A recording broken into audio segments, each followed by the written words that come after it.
Hello my dear students, very good morning to all of you. Today we start the further lecture on the life process, that is nutrition. हमने सबसे पहले nutrition topic पर discuss किया था. Now last class में हमने देख लिया nutrition in amoeba हमने discuss कर लिया. आज हम बात करेंगे nutrition in animals on the basis of human being. हम बात करेंगे human beings के respect में, ठीक है? डाइजेस्टिव सिस्टम को हम एक्सप्लेन करने वाले हैं. अब डाइजेस्टिव सिस्टम क्या है तो हम स्टार्टिंग से पढ़ते हैं. क्लियर? नॉर्मल सी बात है, आप सब लोग बचपन से पढ़ते आ रहे हैं. बचपन in the sense not from the very first class but after the sixth class everyone has a gesture for about this topic कि डाइजेस्टिव सिस्टम क्या है. Digestive system contains digestive glands, associated glands और the organs related to the digestive system. अब digestive system से related organs कौन-कौन से हैं? See, we were having buccal cavity, teeth, mouth, stomach, esophagus, ठीक है? Small intestine, large intestine at the end, anus. ये सब क्या है? हमारे डाइजेस्टिव सिस्टम के ऑर्गन्स हैं. और इसके साथ के एसोसिएटिव ग्लैंड्स की मैं बात करूं तो containing like pancreas, liver, salivary glands, gastric glands, ठीक है? तो ये सारे क्या है? इसके पार्ट्स हैं. सो हम लिख सकते हैं कि it is a digestive system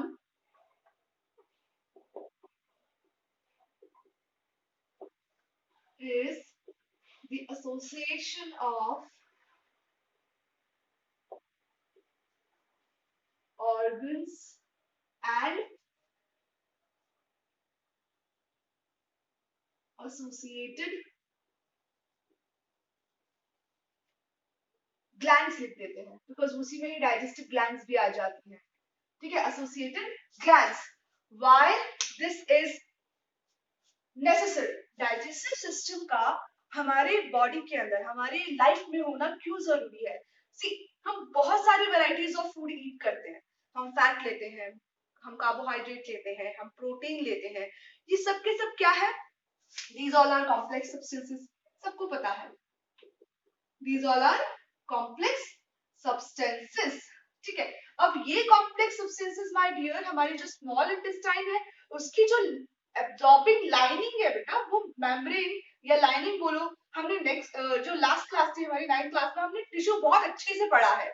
हम जानते हैं कौन सा ऑर्गन कौन से पर्टिकुलर टिश्यूज से बना हुआ है. ठीक है? So we know about those all kind of tissues. हमने बहुत अच्छे से जान लिया. ठीक है? अब जो स्मॉल इंटेस्टाइन है बेटा, वो भी पर्टिकुलर टिश्यूज की बनी हुई है. तो वो पर्टिकुलर टिश्यूज भी एक पर्टिकुलर सेल्स की बनी हुई है. Cells are having membrane. Clear? तो पर्टिकुलर एब्जॉर्ब लाइनिंग जो है, मेम्ब्रेन जो है, जब एब्जॉर्ब ही नहीं कर पाएगा फूड जूसेस, तो क्या मतलब है ऐसे फूड का खाने का? जो फूड जूसेस एब्जॉर्ब नहीं हो पाएंगे, हमें एनर्जी ही नहीं दे पाएंगे, तो डाइजेस्टिव सिस्टम के होने का कोई सेंस है नहीं. तो डाइजेस्टिव सिस्टम बेसिकली इसलिए जरूरी है ताकि जो कॉम्प्लेक्स सब्सटेंसेस है उसको कन्वर्ट किया जा सके किसके अंदर?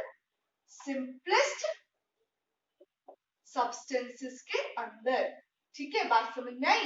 लाइक जैसे कि प्रोटीन को कन्वर्ट करना अमीनो एसिड्स के अंदर, फैट को कन्वर्ट करना फैटी एसिड्स के अंदर, कार्बोहाइड्रेट को कन्वर्ट करना उसके शुगर्स के फॉर्म में, लाइक जैसे कि ग्लूकोज, सुक्रोज, मैनोज, फ्रक्टोज, इनके फॉर्म में कन्वर्ट करना. ठीक है? तभी तो हमारी बॉडी क्या होगी? उसको इजीली एब्जॉर्ब कर पाएगी, हर फूड पार्टिकल्स को एब्जॉर्ब कर पाएगी. एंड पर्टिकुलर फूड जूसेस फिर जब ऑक्सीजन के साथ रिएक्ट करेंगे तो हमें एनर्जी मिलेगी. बात समझ आई अब तक? ठीक है? तो डाइजेस्टिव सिस्टम का होना किस लिए जरूरी है? इसीलिए जरूरी है. डाइजेस्टिव सिस्टम का तो मेन मकसद ही वही है, कॉम्प्लेक्स सब्सटेंसेस को सिंपलेस्ट सब्सटेंसेस में कन्वर्ट करना. क्लियर हो गई बात? चलो फिर अब आगे देखते हैं कि अब हम बात करते हैं कि भाई क्या क्या प्रेजेंट है.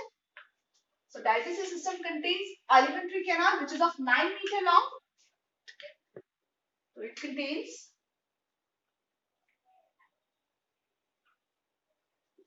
alimentary canal. Entire digestive system जो है ना, जो हमारे माउथ से स्टार्ट होके एनस तक एंड होता है, वो पूरी की पूरी कैनल लाइक है. ठीक है? ट्यूब लाइक स्ट्रक्चर है, बट सम ऑफ देम वो ट्यूब क्या है, थोड़ी सी बल्जी है.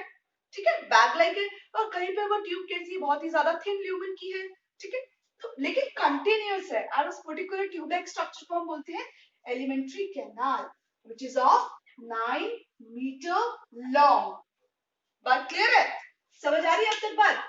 डाइजेस्टिव सिस्टम में एलिमेंट्री कैनाल एसोसिएटेड है और जो कि 9 मीटर लॉन्ग है. ठीक है?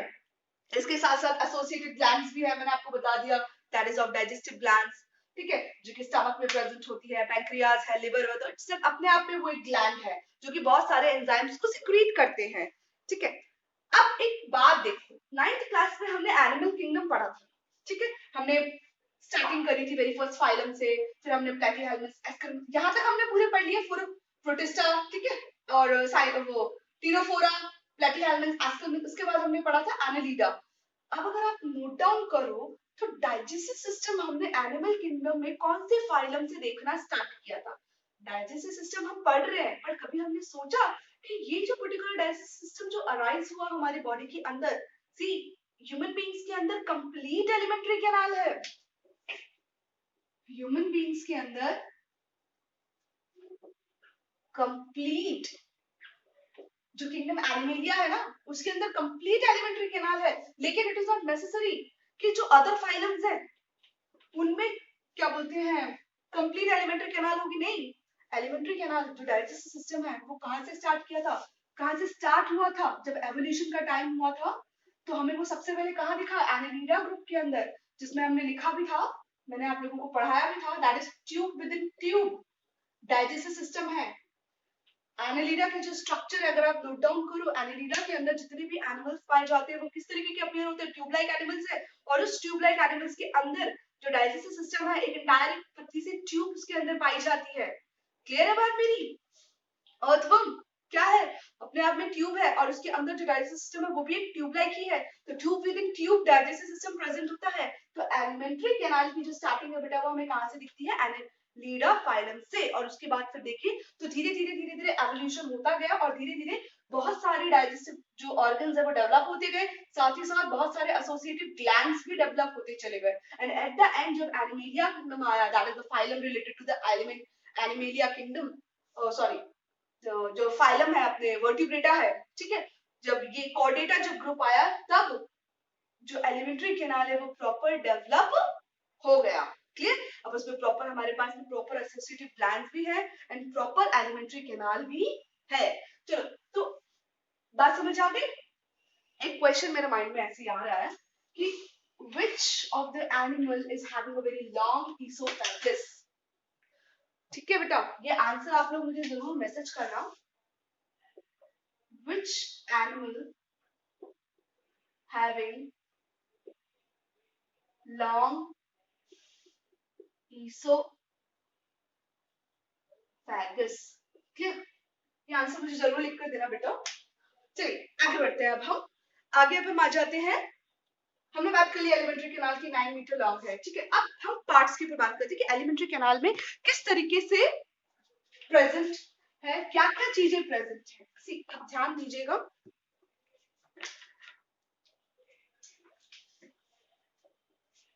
एलिमेंट्री कैनाल में सबसे पहले बकोफेरेंजियल कैविटी प्रेजेंट है। मैं फ्लो चार्ट बना रही हूँ, ध्यान से देखना आप लोग, फिर इसके बाद मैं आपको डायग्रामेटिक रिप्रेजेंटेशन भी दूंगी। बकोफेरेंजियल कैविटी हो गई, बकोफेरेंजियल कैविटी के बाद अगर हम बात करें सो व्हाट वी, अच्छा बकोफेरेंजियल कैविटी क्या है बेटा, ये ध्यान रखना है। Some books contain word buccal cavity, हम कभी कभार बोलते हैं बकल कैविटी, कई जगह पर लिखा होता है बकोफेरेंजियल कैविटी, तो कंफ्यूज नहीं होना है। बकल कैविटी ठीक है, पर बकोफेरेंजियल कैविटी के अंदर buccal cavity plus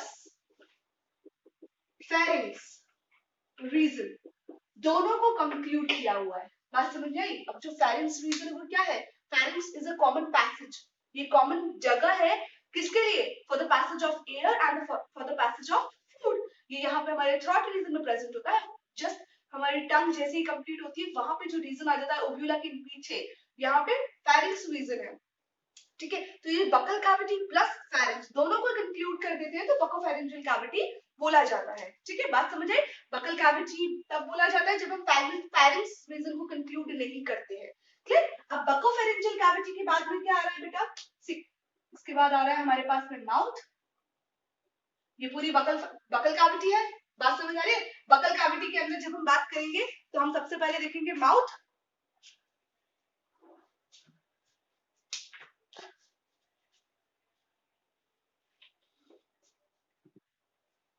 buccopharyngeal cavity consider inside the mouth. Fine, अब माउथ के अंदर क्या क्या प्रेजेंट है? टीथ, ठीक है, टंग, ठीक है, पैलेट। इसको हम अभी थोड़ा और डिस्कस करेंगे उसको बहुत अच्छे लेवल में। पर नाउ अब बकोफेरेंजियल कैविटी के बाद में हमने देखा हमारा पूरा माउथ रीजन हमने काउंट कर लिया। अब क्या आएगा? Oesophagus. So now oesophagus, it is also called as the food pipe, ठीक है, नॉर्मली हम इसको फूड पाइप भी डिनोट करते हैं। ईसोफेगस के जस्ट बाद हमने देखा क्या? स्टमक, ठीक है। अभी stomach is also containing 3 parts. कौन कौन से? कार्डियम, फंडस एंड पाइलोरिक, ठीक है, ये स्टमक के 3 पार्ट्स है।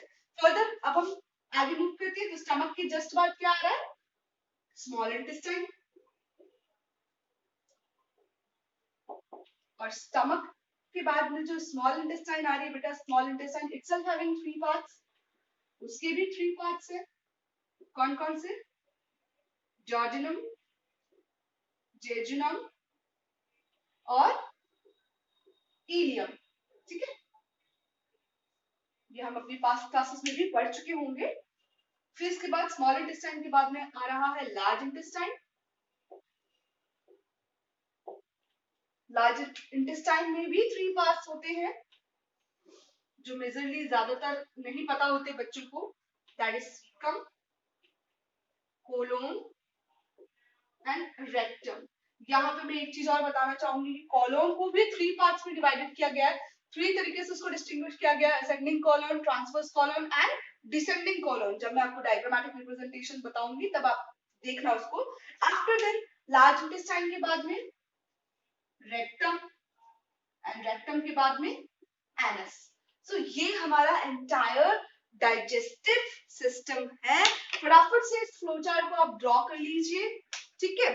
चलिए आगे बढ़ते हैं हम। अच्छा, मैंने लास्ट आपको एक न्यूट्रिशन एंड अमीबा बताया था आप लोगों को, ठीक है। तो एक क्वेश्चन ये आ रहा है कि why is digestion in amoeba said to be intracellular. एक क्वेश्चन और आया है बेटा, why digestion in amoeba is said to be intracellular. I want each and every student is going to be answer me.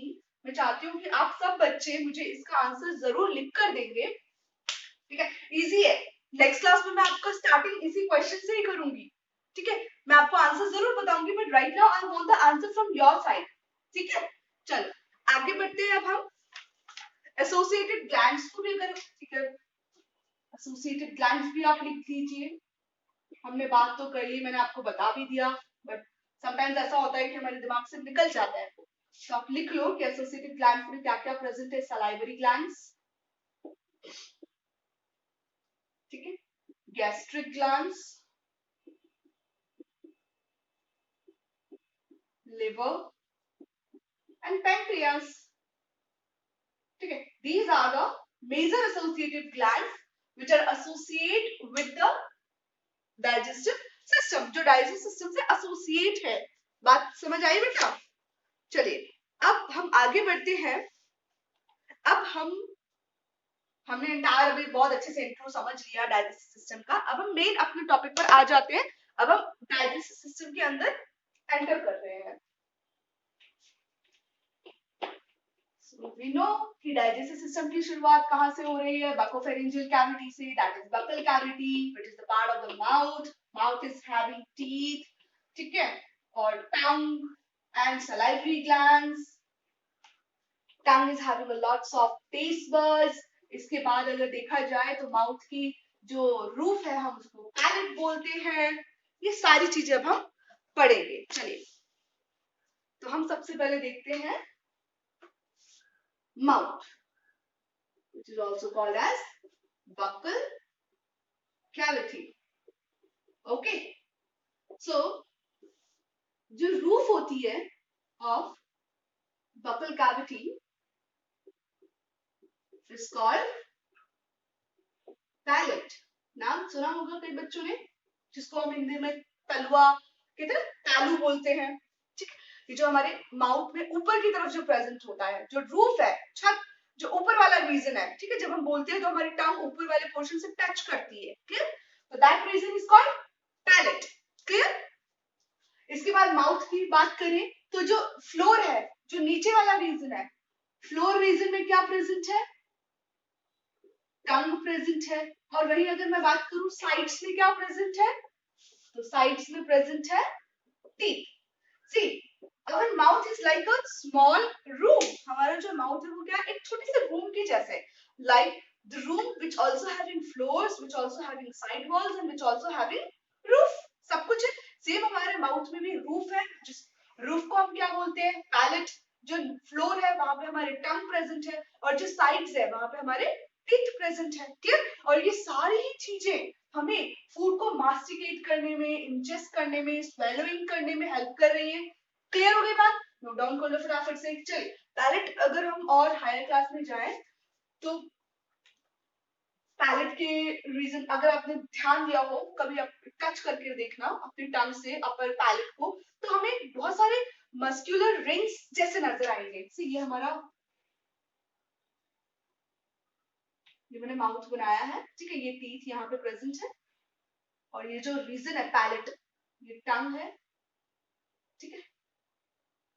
3D diagram इतना easily नहीं बनता my dear, just consider it. तो ऊपर की तरफ में आपको ना इस तरीके से जो रूफ है, इस तरीके से रिंग्स आपको नजर आएंगे, अगर आप टच करके फील करो या समहाउ आप मिरर में देखने की कोशिश करो। सो इसको बोलते हैं पैलेटाइन रगे, क्या बोलते हैं इसको, these are called as palatine rugae. जो सबसे ज्यादा हाईली जो डेवलप्ड है वो किसके अंदर है, कार्निवोर्स के अंदर। कार्निवोर्स के अंदर ये जो रगे है वो बहुत ज्यादा डेवलप्ड है, एज बिकॉज हम लोग किसी भी जानवर को पकड़ कर नहीं खाते, हम लोग क्या खाते हैं ज्यादातर, फूड, फ्रूट्स, ठीक है, हम पका के खाते हैं, हम कुक्ड फूड खाते हैं, जो कि अपने आप में सॉफ्ट हो जाता है और इतना ज्यादा हमें फ्रिक्शन की जरूरत नहीं पड़ती है, clear. But like lion, tiger, carnivores का मतलब क्या है, जो अदर एनिमल्स को ईट कर रहे हैं, सिंपल सी बात है। तो उन एनिमल्स को आपने देखा है कि वो क्या करते हैं, शिकार करते हैं, तो उनके पैलेट में ये रगे का होना बहुत जरूरी है, बिकॉज यही चीज ग्रैबिंग करती है। पर्टिकुलर एक लायन का माउथ है, ठीक है।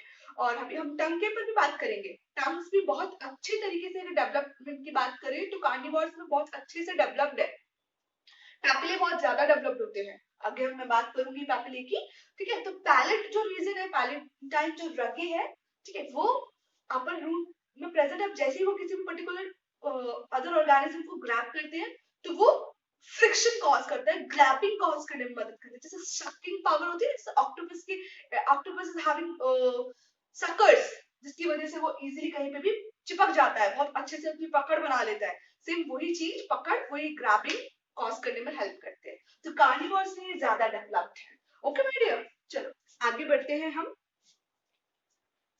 टंग की बात कर ले हम, पैलेट हमने देख लिया, palate is the roof part of the mouth, ठीक है। एंड टंग की बात करें बेटा, तो टंग आपने नोट डाउन किया होगा। सी अगर आप अपने टंग को उठाकर देखो मिरर के अंदर, तो टंग के जस्ट नीचे एक मस्क्यूलर फ्लैप, फ्लैप नहीं बोलेंगे, एक मसल आपको नजर आएगी, बहुत पतली सी लेयर आपको नजर आएगी, ठीक है, जो फ्लोर से, जो टंग है वो फ्लोर से अटैच रहती है उसकी वजह से, तो वो क्या है, लिंगुअल फ्रेन्यूलम, उसको हम क्या बोलेंगे, लिंगुअल फ्रेन्यूलम। सी मैं आपको डायग्राम के अकॉर्डिंग, मेरे पास में 3 डायग्राम्स प्रेजेंट नहीं है, अगर मैं आपको स्लाइड्स अगर आपको दिखाती तो आपको बहुत अच्छे से समझ आता।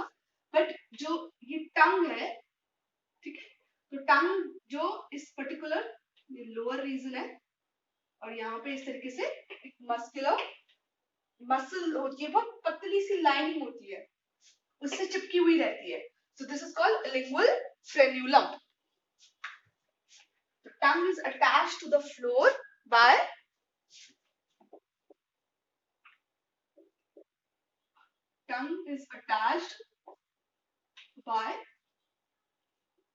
lingual frenulum. ठीक है, चलो हमने ये भी देख लिया। ये जो चीजें, छोटी छोटी चीजें आपको बता रही हूँ, ये हमें एनसीईआरटी में नहीं मिलेगा माय डियर। एनसीईआरटी भी कवर हो रहा है इसमें आपका, और आपका इसमें कॉम्पिटिटिव पॉइंट ऑफ व्यू के अकॉर्डिंग भी चैप्टर कंप्लीट हो रहा है। सो बहुत अच्छे से देखना है ये जो छोटी छोटी, मैं डायरेक्ट चीजें आपको बता रही हूँ बिकॉज मोस्ट ऑफ द चीजें आपको पता है। मेरे को ये बताने की जरूरत नहीं है कि बेटा माउथ, ये जीभ है, ये टीथ इतने पार्ट्स के होते हैं, हम वो सारी चीजें डिस्कस करेंगे, but competitive point of view के अकॉर्डिंग हम डिस्कस करेंगे। ठीक है, तो टंग है वो अटैच्ड होती है बाय लिंगुअल फ्रेमिनम। हम टंग को भी बहुत अच्छे से एक्सप्लेन करेंगे। टीथ की मैं बात करूं तो we all know that teeth कितने होते हैं, 32 टीथ प्रेजेंट होते हैं एडल्ट ह्यूमन बीइंग, जो कि अगर देखा जाए तो 2 सेट्स ऑफ टीथ प्रेजेंट होते हैं, 4 टाइप के टीथ होते हैं, ये भी हम मेजरली डिस्कस करेंगे। आगे अब हम बढ़ते हैं माय डियर। माउथ में और एक चीज प्रेजेंट होती है, that is flashy hanging organ, that is called as, अगर आप ने देखा होगा पीछे की तरफ एक जिस तरह से बेल होती है ना, बेल, एक छोटी सी रिंगिंग बेल, सेम इसी तरीके की बेल के जैसा शेप का स्ट्रक्चर पीछे की तरफ इस तरह से लटका रहता है ना, दैट इज कॉल्ड ओव्यूला। इसको हम क्या बोलते हैं, ओव्यूला बोलते हैं। वो फ्लैशी हैंगिंग ऑर्गन है। ऐसा नहीं है इसका कोई काम नहीं होता, इसका भी बहुत इंपॉर्टेंट रूल है। इसका इंपॉर्टेंट रूल क्या है कि जो इंटरनल नॉस्ट्रल्स है, सी हमारे जो नॉस्ट्रल्स अंदर जाके जो फेरिंक्स रीजन में ओपन होते हैं, उसको क्या करता है, जब हम स्वेलो करते हैं तो उसको वो ऊपर की तरफ कवर कर देता है। समझ, ये इंटरनल नॉस्ट्रल्स है, ये यूव्यूला है। जैसे ही स्वेलो करेंगे हम फूड को, तो वो क्या करेगा, इंटरनल नॉस्ट्रल को इस तरीके से ऊपर की तरफ क्लोज कर देगा, ताकि जो खाना है, जो फूड पार्टिकल है, वो क्या ना हो, हमारे नोज की तरफ एंटर, ऊपर की तरफ ना चला जाए, ऊपर एंटर ना कर पाए, अदरवाइज फिर वो नाक से निकलेगा। समटाइम नहीं होता, हम पानी इतनी जल्दी से पी लेते हैं कि वो सीधा हमारे नाक से बाहर निकलता है, तब यूव्यूला क्या हो जाती है, डिस्ट्रैक्ट हो जाती है, उसे पता नहीं चलता कि क्या हो रहा है एक्चुअली में। हम इतना फास्टली पानी पीते हैं कि साथ में एयर के पार्टिकल्स भी एंटर कर रहे होते हैं, तो यूव्यूला कांट डिटेक्ट कि भाई क्या हो रहा है, एयर अंदर जा रही है कि पानी अंदर जा रहा है, मतलब माउथ यूज कर रहे हैं कि नोज यूज कर रहे हैं, तो वाटर क्या होता है, सडनली हमारे नाक से बाहर आ जाता है। ठीक है, तो यूव्यूला का काम क्या है, it basically close the internal nostril, close internal nostril during swallowing of food particles। Food particles को जब हम स्वेलो कर रहे होते हैं, तभी यूव्यूला इंटरनल नॉस्ट्रिल को ऊपर की तरफ कर क्लोज कर देता है। यूव्यूला को हम एपिग्लॉटिस के साथ कंसीडर नहीं कर सकते। एपिग्लॉटिस स्ट्रक्चर अपने आप में अलग है, वो फ्लैप लाइक स्ट्रक्चर है। ठीक है, और यूव्यूला अपने आप में फ्लैशी हैंगिंग मस्कुलर स्ट्रक्चर है। ठीक है, चले, यूव्यूला हम बेसिकली अपनी आंखों से देख सकते हैं, बट एपिग्लॉटिस हमें इतने अंदर दिखाई नहीं देता इजीली। क्लियर, चलिए इसको नोट डाउन कर लेते हैं। अब आगे अब हम बढ़ते हैं, अब हम बात करेंगे टंग के ऊपर।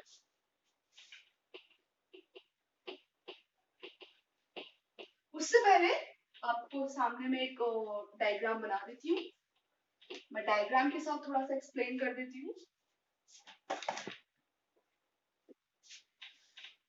बायो में अगर डायग्राम ना हो तब तक मजा नहीं आता बच्चों। सो डायग्राम के ऊपर ध्यान रखना बहुत जरूरी है।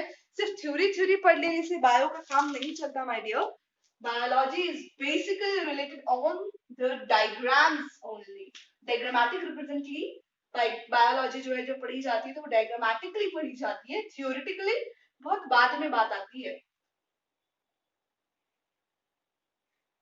तो आप भी मेरे साथ साथ इस डायग्राम को बना सकते हैं। ठीक है,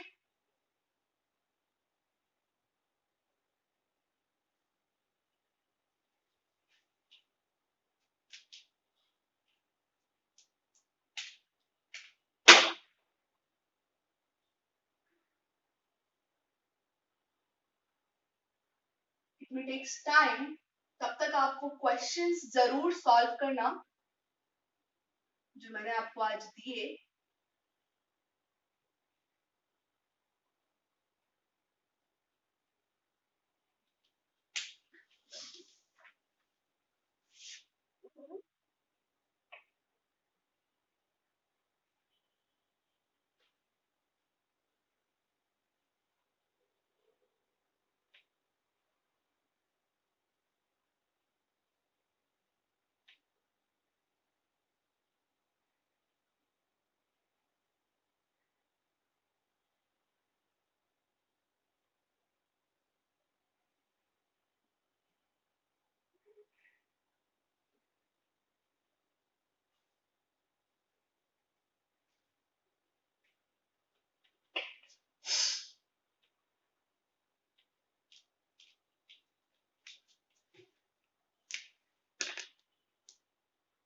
You can even watch the 3D diagram inside your books, whatever the books you have.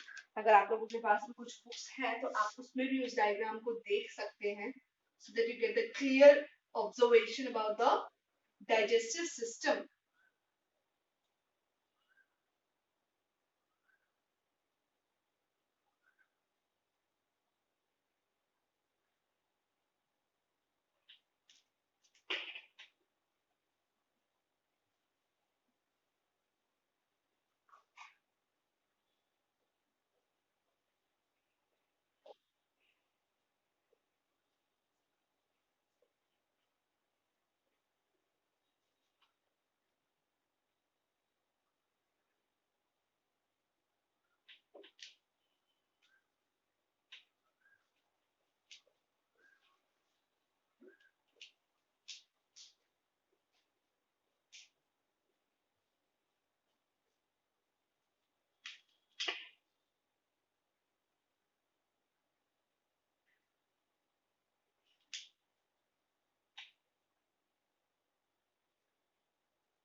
ठीक है, चलिए हम अब पढ़ते हैं. This is the mouth region and this is called as the buccopharyngeal cavity. What is called as buccopharyngeal cavity? When we consider pharynx with the buccal, then it is called as buccopharyngeal cavity. Okay, ये जो मैंने आपको यहाँ पे जो slit like structure बनाकर बताया, this is epiglottis and this one is uvula.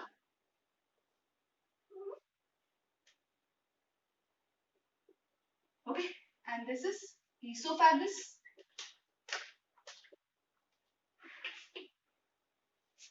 stomach, liver के जस्ट नीचे एक गॉल ब्लैडर प्रेजेंट होती है. इसका क्या काम है हम इस पर भी बात करेंगे. Gall bladder, this is pancreas, large intestine, small intestine, this is rectum and this is anus region. इसके बाद मैंने यहाँ पे एक दिखा आपने प्रोजेक्शन, एक small finger like projection, this is called appendix. ठीक है, so these are, and inside the mouth 3 salivary glands are also present. Stomach की बात करें तो गैस्ट्रिक ग्लैंड्स इसके अंदर प्रेजेंट है. और अगर मैं 3 पार्ट्स की बात करूं तो स्टमक इज हैविंग 3 पार्ट. सी मैं यहाँ पे लार्ज डायग्राम बनाकर बताती हूँ आपको कि किस तरीके से स्टमक इज हैविंग.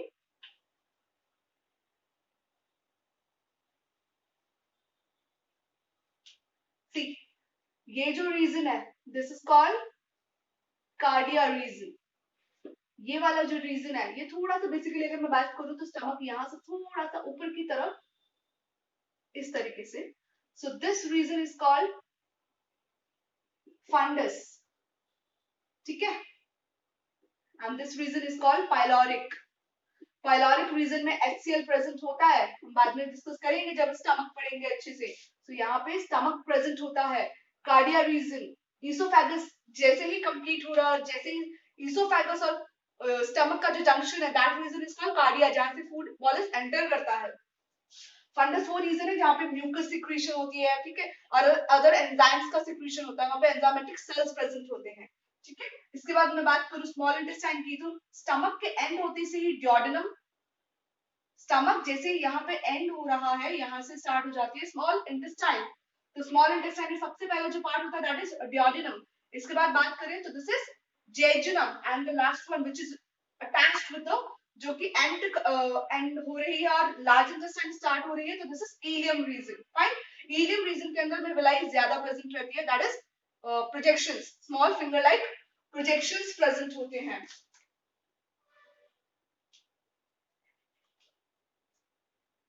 ठीक है भैया, इसके बाद बात करें लार्ज इंटेस्टाइन की तो जहां से स्मॉल इंटेस्टाइन जैसे एंड हुआ वहां पे लार्ज इंटेस्टाइन स्टार्ट हो जाता है. वहां पे एक भी बैग लाइक छोटा सा स्मॉल बल्गी स्ट्रक्चर होता है which is called as caecum. And then उसके बाद में कॉलम स्टार्ट हो जाती है. कॉलोन की भी थ्री पार्ट्स में डिवाइड कर दिया जाता है, that is ascending colon, transverse colon and descending colon, ठीक है। And after the end of the colon एक और बल्जी लाइक स्ट्रक्चर प्रेजेंट होता है, this which is called rectum, bag like होता है, बल्जी बहुत ज्यादा बल्जी नहीं होगा, not like stomach, but bag like होता है जहां पे अनडाइजेस्टेड वेस्ट पार्टिकल्स स्टोर होते हैं, ठीक है, दिस इज कॉल्ड रेक्टम।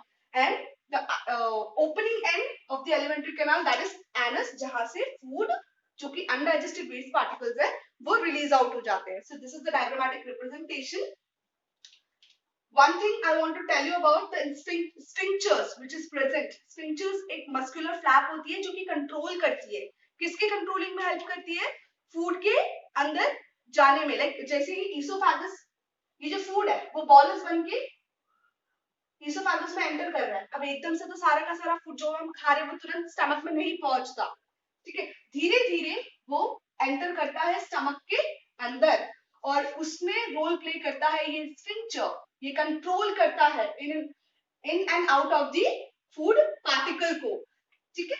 ये स्फिंक्टर, अगर मैं यहाँ की बात करूं, ईसोफेगस के जस्ट नीचे जो स्फिंक्टर पाया जाता है, due to the cardiac region that sphincter is called cardiac sphincter, और जो पाइलोरिक रीजन के पास जो स्फिंक्टर पाया जाता है that is called pyloric sphincter, pyloric sphincter, and this is called cardiac sphincter, ठीक है। तो ये जो स्फिंक्टर है, ये जो मस्कुलर फ्लैप है बेटा, ये कहाँ किस तरीके से ओपन होती है, सी ये ईसोफेगस है, यहाँ पे ये स्फिंक्टर मस्कुलर फ्लैप है, ये नीचे की तरफ डाउनवर्ड मूवमेंट होगा इसका, ठीक है, जैसे ही फूड बॉलस आया इसका मूवमेंट डाउनवर्ड, क्लियर, और फूड बॉलस स्टमक के अंदर, little amount of food bolus stomach के अंदर एंटर करके अगेन ये क्या हो जाती है, क्लोज हो जाती है, ठीक है। फिर स्टमक के अंदर पर्टिकुलर जो प्रॉपर डाइजेशन, इम्प्रॉपर भी नहीं बोलेंगे, प्रॉपर भी नहीं बोलेंगे, पार्शियल डाइजेशन होता है स्टमक के अंदर, क्योंकि रेस्ट ऑफ द डाइजेशन कहाँ प्लेस करेगा, स्मॉल इंटेस्टाइन के अंदर भी होता है। तो स्टमक के अंदर अगर बात करें तो फूड समथिंग अबाउट 3 आवर्स तक रहता है, आफ्टर देन फिर वो ट्रैवल करता है लार्ज इंटेस्टाइन में, क्लियर हो गई। तो यहाँ पे भी जब पार्शियली डाइजेस्ट हो जाता है HCl वगैरह की वजह से, पेप्सिन एंजाइम, ये जब एंजाइम्स एक्ट कर लेते हैं, ठीक है, तब फिर वो अगेन ये जो पाइलोरिक स्ट्रक्चर है, ये स्टमक है पाइलोरिक स्ट्रक्चर, अगेन ये क्या होगा, डाउनवर्ड ये फ्लैप ओपन होगा एंड जो फूड बॉल है तरफ मूव करेगा, क्लियर होगी बात। इस तरीके से स्फिंक्टर्स क्या करते हैं, कंट्रोल मैनर में वर्क करते हैं, ताकि फूड का ट्रैवल उल्टी डायरेक्शन में, ऑपोजिट डायरेक्शन में ना हो पाए। समटाइम्स वी कि जो पेरिस्टाल्सिस मूवमेंट है उसका मूवमेंट उल्टा हो जाता है, हमें वॉमिटिंग आ जाती है, ठीक है, जो रिगर्जिटेशन प्रोसेस है वो हो जाती है, मूवमेंट उल्टा हो जाता है, फूड पार्टिकल बाहर आ जाता है, वो क्यों, तब जो फ्लैप है वो ऑपोजिट डायरेक्शन में ओपन कर जाती है और पेरिस्टाल्सिस मूवमेंट उल्टा होने की, ऑपोजिट डायरेक्शन में होने की वजह से वो पर्टिकुलर फूड सारा हमारा बाहर आ जाता है, ठीक है। तो उसी चीज से प्रोटेक्ट करती है ये स्फिंक्टर्स, ताकि कंट्रोल मैनर में जो फूड पार्टिकल्स है वो स्टमक से स्मॉल इंटेस्टाइन में मूव करे और रिगर्जिटेशन की प्रोसेस ना हो पाए, क्लियर हो गया। चलिए, तो जो नेक्स्ट है टॉपिक जो हम बात कर रहे थे टंग पे, वो हम करेंगे अब नेक्स्ट लेक्चर में।